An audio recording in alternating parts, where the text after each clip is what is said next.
انسانیت کی اور خصوصاً اہل ایمان اور اہل اسلام کے لیے ایک خصوصیت اور اللہ کا بڑا انعام ہے۔ لباس کے بارے میں بھی شریعت کی رہنمائی موجود ہے کہ شریعت میں لباس کے متعلق کیا ہدایات دی ہے۔ بے لباسی حیوانیت ہے اور لباس انسانیت کا، جسے کہیں کہ عزت اور احترام کا، جسے کہیں کہ علامت ہے۔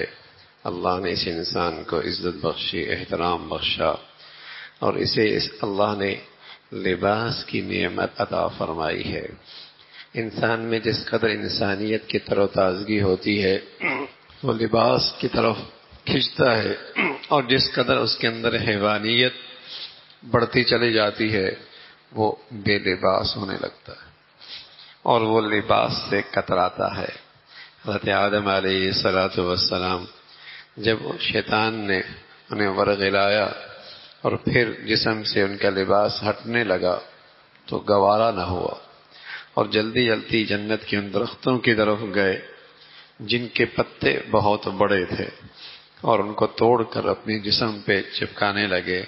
لباس یواری سوآتکم، وہ اس لیے کہ لباس انسانی فطرت کا تقاضا ہے، لباس انسانی فطرت کا تقاضا ہے، اور انسان جس قدر فطرت کے قریب ہوگا وہ لباس کو پسند کرے گا، اور جس قدر یہ انسان اپنی فطرت سے دور ہوتا چلا جائے گا اس کے لیے لباس بوجھ ہو جائے گا۔ آج دنیا میں بے لباسی کا دورہ ہے، اور عریانیت اور فحاشیت کا نام ہی جسے کہیں کہ ثقافت رکھا جا رہا ہے، اور اسی کا نام ترقی، اور ترقی کا اسے علامت بتلایا جا رہا۔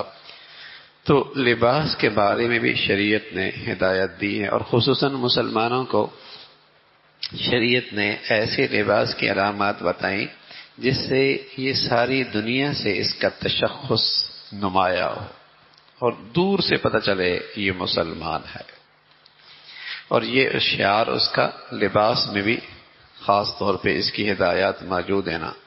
دیکھیے شریعت نے تو اس کا خیال رکھا ہے، اللہ کے نبی صلی اللہ علیہ وسلم نے، کہ عبادت کے اندر بھی کسی غیر قوم کی مشابہت اسلام پسند نہیں کرتا۔ رسول اللہ صلی اللہ علیہ وسلم نے اسے پسند نہیں فرمایا۔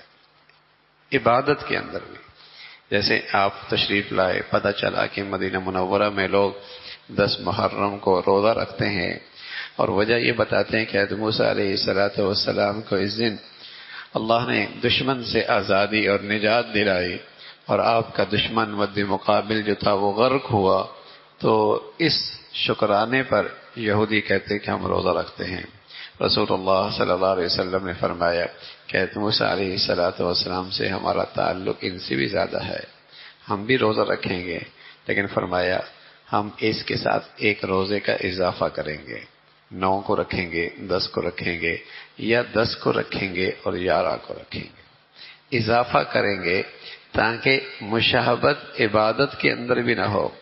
جائے کہ معاشرت میں، لباس میں، رہن سہن میں، یہ اسلام اسے پسند نہیں کرتا۔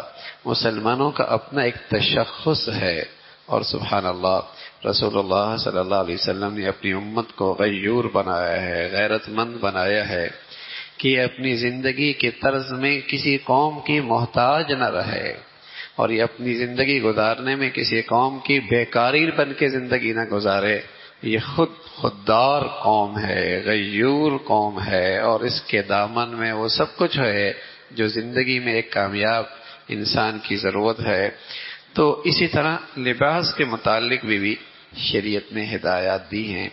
آج کے اس پرفتن دور میں چونکہ رسول اللہ صلی اللہ علیہ وسلم کی شریعت اور ہدایت سامنے نہیں ہوتی، تو مسلمانوں کے اندر جو 20 سال پہلے، 25 سال پہلے جو لباس عیبدار ہوا کرتا تھا، آج وہ لباس فخر کی چیز ہو گیا۔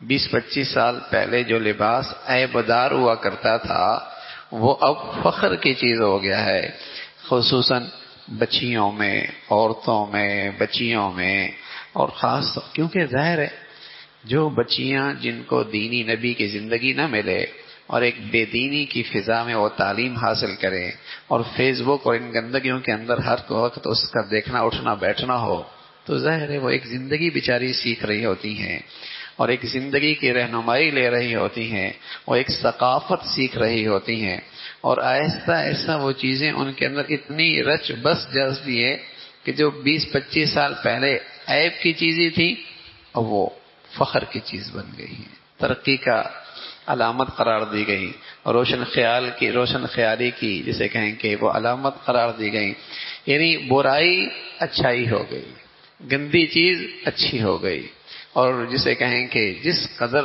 حالانکہ رسول اللہ صلی اللہ علیہ وسلم فرمایا کرتے تھے کہ ایک وقت آئے گا کہ ایسا لباس پہننے والی ہوں گی کہ عاریات لباس پہنی ہوئی ہوں گی لیکن بے لباس ہوں گی۔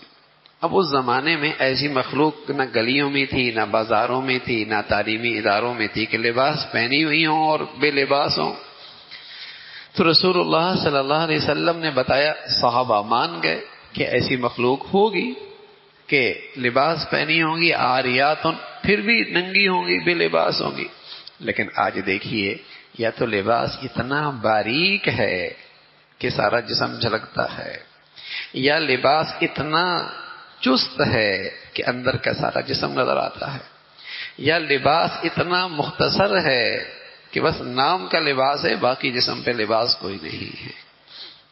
باریک بھی آ گیا، سارا جسم جھلکتا ہے، مختصر بھی ہو گیا، جسم کے تھوڑے حصے پہ لباس ہے، باقی لباس ہی کوئی نہیں، اور تیسرا اتنا چست ہے کہ اس کے جسم کے تمام اعضاء اور جوارح بالکل نمایاں ہوتے ہیں، یہ لباس نہیں۔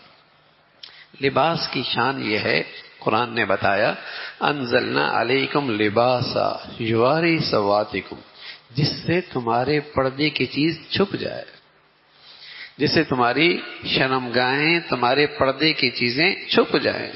ہاں وریشہ زیب و زینت بھی حاصل کرو، زیب و زینت بھی حاصل کرو، لیکن ستر پوشی تو ہو۔ مرد کا ستر پوشی الگ ہے، عورت کی ستر پوشی الگ ہے۔ ستر پوشی تو کم از کم ہو کہ اتنا موٹا ہو، اتنا پورا ہو، اتنا کھلا ہو کہ یہ ستر پوشی تو کم از کم ہو۔ اگر یہ ستر پوشی نہیں، وہ لباس نہیں ہے۔ تو جو رسول اللہ صلی اللہ علیہ وسلم نے فرمایا عاریاتن، ہاں عاریات بے لباس ہوں گے، ممیلاتن مائلاتن رؤوسہن کأسنمۃ البخت لم یجدن ریح الجنہ وان ریحها لتوجد من مسیرۃ کذا وکذا، کہ وہ مائل ہو رہی ہوں گی، مائل کر رہی ہوں گی، ان کے سروں کے بال اونٹ کے کوہان کی طرح ہوں گے، اور وہ جنت کی ہوا اور خوشبو جو میلوں ہاں میل آ رہی ہوگی، ان بد نصیبوں کو وہ نصیب نہیں ہوگی۔ جنت کی وہ خوشبو جو میلوں ہاں میل سے آ رہی ہوگی، انہیں وہ بھی نصیب نہیں ہوگی۔ اللہ کے نبی صلی اللہ علیہ وسلم نے یہ وعید بتائی اور ترہیب ان کی کہ اس قسم کے بے لباسی سے مسلمانوں کا معاشرہ محفوظ ہو۔ تو لباس کے بارے میں شریعت نے حدود بتائی ہیں، اور لباس میں بھی ناجائز حرام چیزیں تھوڑی ہیں، حرام چیزیں تھوڑی ہیں، حلال جائز اجازت یہ بہت زیادہ ہیں۔ لیکن مطلب ہوا کیا کہ ہمارے معاشرے میں بدقسمتی سے چاہے لین دین ہو، چاہے معاشرت ہو، چاہے کاروبار ہو، حلال چیزیں کم ہوتی چلی جا رہی ہیں، حرام چیزیں زیادہ ہوتی چلی جا رہی ہیں، صحیح چیزیں کم ہوتی چلی جا رہی ہیں، غلط چیزیں زیادہ ہوتی چلی جا رہی ہیں۔ اب صحیح پہ آنا، جائز پہ آنا، حلال پہ آنا مشکل لگنے لگ گیا، ناجائز اور حرام اور غلط پہ کرنا آسان ہو گیا۔ حالانکہ شریعت میں جن چیزوں سے روکا گیا وہ بہت تھوڑی ہے، جن چیزوں سے منع کیا گیا وہ بہت، ان کی تعداد تھوڑی ہے، ان کی جسے کہیں کہ جزیات بہت تھوڑی ہیں، لیکن معاشرہ آہستہ آہستہ برائیوں کی طرف بڑھتا چلا جا رہا ہے، برائیاں بڑھتی چلی جا رہی ہیں، اچھائیاں کم ہوتی چلی جا رہی ہیں۔ تو پھر ہم کہتے ہیں بھائی بچنا ہی مشکل ہے، کرنا ہی مشکل ہے۔ ہم اس ماحول میں رہنے لگ گئے جہاں برائیاں بڑھتی چلی جا رہی ہیں۔ ورنہ شریعت میں بھی لباس کے معاملے میں بھی بہت آزادی ہے اور بہت گنجائش ہے. مرد شلوار ہو، تہمد ہو، پنجابہ ہو، کچھ بھی ہو، بس یہ ہے کہ اس کی ایک حد ہے. ایک حد یہ بھی ہے کہ وہ ٹخنوں سے اونچی ہو. یہ شریعت نے حد بتائی ہے. اب کوئی کہے کہ تکبر تو پہلے زمانے میں تھا، اب تو میرے دل میں تکبر نہیں ہے، اب ٹخنوں کو نیچے، اب سلوار کو اوپر کرنے کی ضرورت نہیں. اس زمانے میں مٹی ہوا کرتی تھی، گلیاں کچی ہوا کرتی تھی، راستے میں کیچڑ ہوا کرتا تھا، اور اس لیے سلوار ٹخنوں سے اونچی تھی. اب تو سنگ مرمر ہے، اور اب تو فرش ہے، اور اب تو کیا کہنے. تو یہ وہی حرکت ہے اور وہی اسے کہیں کہ حماقت ہے جو کہنے والے شراب کے بارے میں کہتے ہیں. اس زمانے میں نشہ آور چیزوں سے شراب بنائی جاتی تھی، نشہ بہت آتا تھا. اب تو شراب میں ایسا نہیں ہوتا تھا. اس زمانے میں تو خنزیر گندگی کھایا کرتے تھے، اب تو ان کے اچھے اچھے فارموں میں ان کی پرورش ہوتی ہے. اب تو خنزیر حلال ہونا چاہیے. یہ وہی لوگ ہیں جو اپنے عقل کے گھوڑے دوڑا کر شریعت کے اندر تحریف اور تخریب کا کام کر رہے ہیں. جب شریعت نے کہہ دیا تو پھر اس چیز کو عمل کرنا، یہی مسلمان کی شان ہے.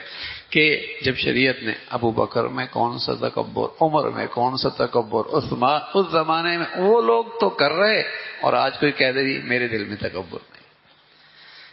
تو ایسی حرکت نہیں. یہ سارے شریعت میں تخریب اور جسے کہیں کہ اس کے اندر جسے کہیں کہ خرافات کو داخل کرنے والی باتیں ہیں. مرد شلوار پہنے، تہمد بانے، پنجامہ پہنے، کچھ بھی پہنے، لیکن ایک حد ہے، ٹخنوں سے اوپر رکھے. ٹخنے پورے یا ان کا کچھ حصہ بھی چھپنا نہیں چاہیے. عورت اپنے ٹخنے اور پشت قدم کو چھپائے. منتے کلتی ہے. عورت کی اب سلوار اونچی ہوتی ہے، مرد کی سلوار نیچے ہوتی ہے. اوپر منتے الٹی گنگا بہ رہی ہے. اسے شریعت نے کہا نیچے کر لو، اس نے اوپر کر لی. مرد سے کہا اوپر کر لو، اس نے نیچے کر لی. اچھا، پھر یہ چیزیں مشکل لگتی ہیں. اگر اسکول، کالج، کسی دفتر میں ایک یونیفارم مقرر ہو اور کہا جی میاں ٹائی بھی پہننی ہے، یا یوں کہہ رہے میاں کلر بھی ٹائی کا یوں ہونا چاہیے، میاں پینٹ کی کلر بھی یہ ہونا چاہیے، شرٹ بھی یہ ہونی چاہیے، اور آپ کی کیپ بھی ایسی ہونی چاہیے، تو کیا کہتے ہیں؟ بڑا ڈسپلن ہے اس کے اندر، بڑا ڈسپلن ہے. دیکھیے نا، سب کو دیکھیے اس ڈسپلن میں اسکول آ رہے ہوتے ہیں، دفتر آ رہے ہوتے ہیں، بڑا ڈسپلن ہے. اور جب شریعت کہے تو کیا کہتے ہیں؟ یہ بڑی تنگ نظری کی بات ہے، بڑی تنگ نظری کی بات ہے. ان چیزوں میں کیا رکھا ہے چھوٹے چھوٹے؟ میں ان چیزوں میں نہیں پڑھتا. کیا کہتے ہیں؟ میں ان چیزوں میں نہیں پڑھتا، میں ان چھوٹی چھوٹی چیزوں میں نہیں پڑھتا. یہ بدقسمتی ہے. ان کے اصولوں کی عظمت، اہمیت ہے، وہ ڈسپلن لگتا ہے. نبی کی سنتوں کی عظمت دلوں سے نکلی ہے. اب یہ انتہا پسندی لگتی ہے، تنگ نظری لگتی ہے، اور بڑے بے دینی کے انداز میں کہتا ہے مجھے ان چیزوں میں نہیں پڑھنا، میں ان چیزوں کو نہیں، میرے نظر میں ان چیزوں کی کوئی اہمیت نہیں ہے. تو یہ بے دینی کی بات ہے. رسول اللہ صلی اللہ علیہ وسلم کی سنتوں کی اور آپ کی شریعت کی عظمت کا نہ ہونا، یہ اس لیے کہتا ہے کہ یہ تنگ نظری ہے. ان چیزوں میں کیا رکھا ہے؟ اور مسلمان کی شان یہ ہے کہ اسے اللہ نے بتایا نبی کے ہر عمل میں نور ہے، نبی کی ہر بات میں، ہر سنت میں نور موجود ہے، اور اللہ کی طرف سے انعام کا مادہ ہے. ان کنتم تحبون اللہ فاتبعونی یحببکم اللہ. میرا محبوب مجھے محبوب ہے، اور جو میرے محبوب کی صورت، شکل، طرز اختیار کرے گا وہ میرا محبوب ہو جائے گا، وہ میرا محبوب ہو جائے گا. یحببکم اللہ، اور پھر اللہ تمہاری خطاؤں کو بھی معاف فرما دیں گے. تو رسول اللہ صلی اللہ علیہ وسلم نے شریعت کے معاملے میں بھی رہنمائی فرمائی، لباس کے معاملے میں بھی رہنمائی فرمائی ہے. لباس اتنا چھوٹا، اتنا چست نہ ہو، کہ اتنا باریک نہ ہو کہ وہ اعضاء ظاہر ہو جائیں جن کا چھپانا واجب ہے. یہ بھی حد بتائی. لباس اس قدر چھوٹا، اس قدر باریک، اس قدر چست نہ ہو کہ وہ اعضاء ظاہر ہو جائیں. پینٹ پہنتا ہے، کھلی ہوتی ہے، ٹھیک ہے، پہن سکتا ہے، جائز ہے، لیکن ایسی پہنتا ہے کہ بالکل جسم سے چپکی ہوئی ہے، یہ تو پہلے مردوں کے لیے عیب تھا، اب تو بچیاں پہن رہی، اب تو بچیاں پہن رہی ہیں اور کھلے عام پہن رہی ہیں. اور میں عرض کر رہا ہوں اتنی برائی عام ہو گئی، کوئی روکے؟ کیسی باتیں کر رہے ہو؟